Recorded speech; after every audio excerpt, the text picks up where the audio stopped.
Hello mga kababayan ko, welcome po sa aking reality vlog. So ngayon, magbibigay po ako ng konting kwento lang.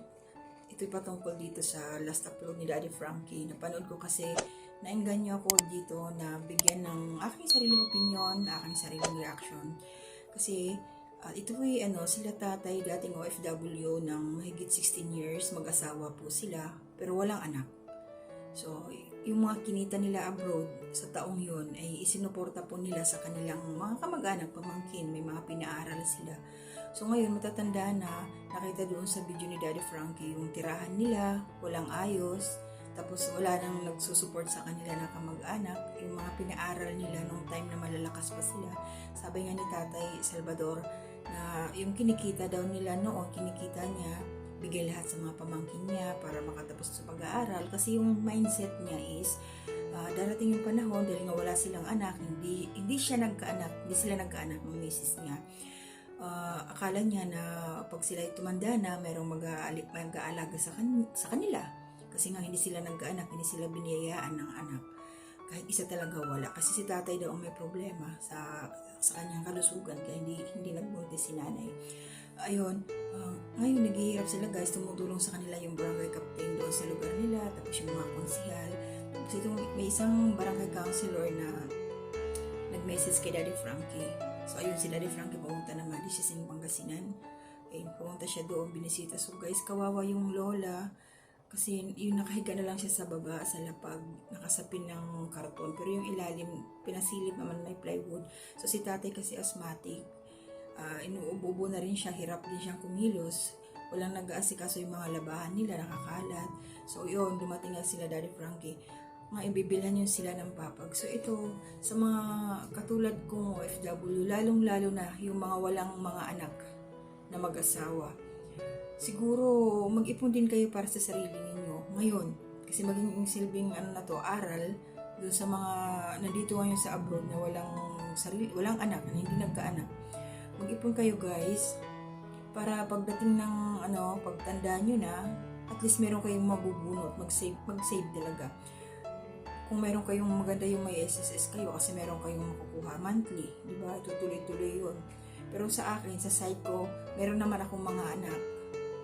5 sila na akong pinapaaral. Pero syempre, mahirap din na umasa ka sa kanila.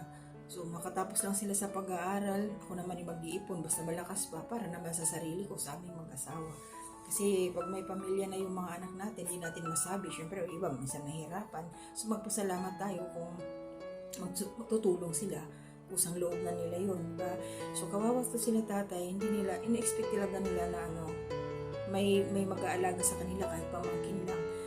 May 2 pamangkin na binanggit na sa labas na din. Siguro maganda na yung buhay. Pero doon sa mga pinaaral ni tatay, dapat nagkusang loob na rin sila na hanapin yung uncle nila, kasi kapatid ng papa nila, kung nasaan na, kung buhay pa ba, saan nakatira.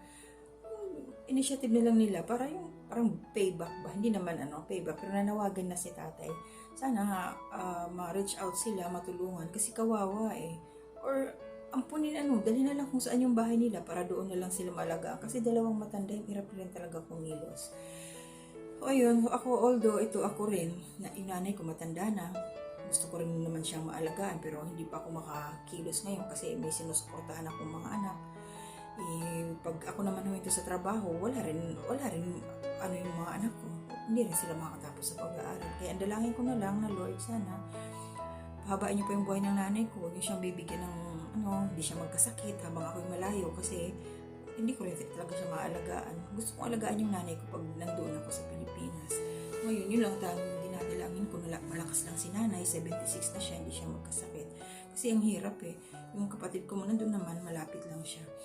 So, ayun, sana si tatay, yung tinulungan ni Daddy Frankie, maging maayos sila. Part 1 pa lang yun guys na ako talaga nakakadurog ng puso kasi nahihirapan siya yung nagluluto sila sa kahoy. Siyempre yung usok, asthmatic pa siya, nahihirapan siyang huminga.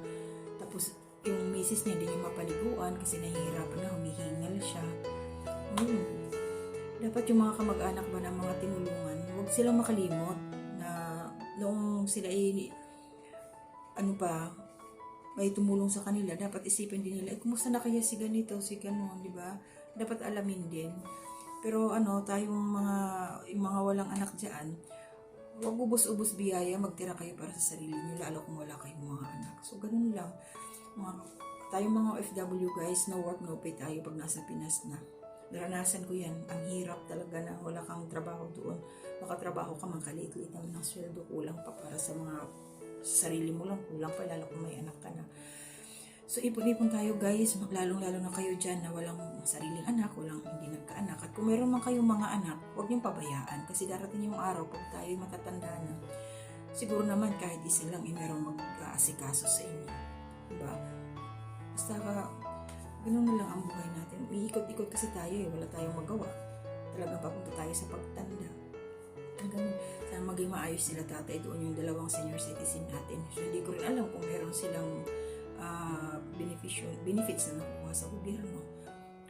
Kung meron ba silang sa SSS, yung mga ganun, hindi natin alam yun. Pero sa itsura nila, parang wala kasi hirap yung bahay nga nila, open lang Okay guys, so gano'n. So kapag OFW, isipin din ang sarili natin. Sa bandang huli, pag uwi natin ng Pilipinas, wala tayong trabaho, nga talaga tayo. Kaya, gano'n na lang tayo ngayon. Tsaga-tsaga na muna. So ako talaga sa mga anak ako nakafocus ngayon. So bahala na si Lord kung ano yung mangyayari sa atin. Hindi natin hawak yung future at hindi natin hawak yung isip ng mga tinutulungan natin. Pero sana, yung sa puso nila, maramdaman nila na nung nakaraan yung mga pas natin may mga tumulong, diba? Dapat magbalik na lang din sila ng pusa. So maraming salamat mga kababayan. Ingat po kayong lahat. Kapag OFW, focus lang po tayo sa pamilya, sa mga anak.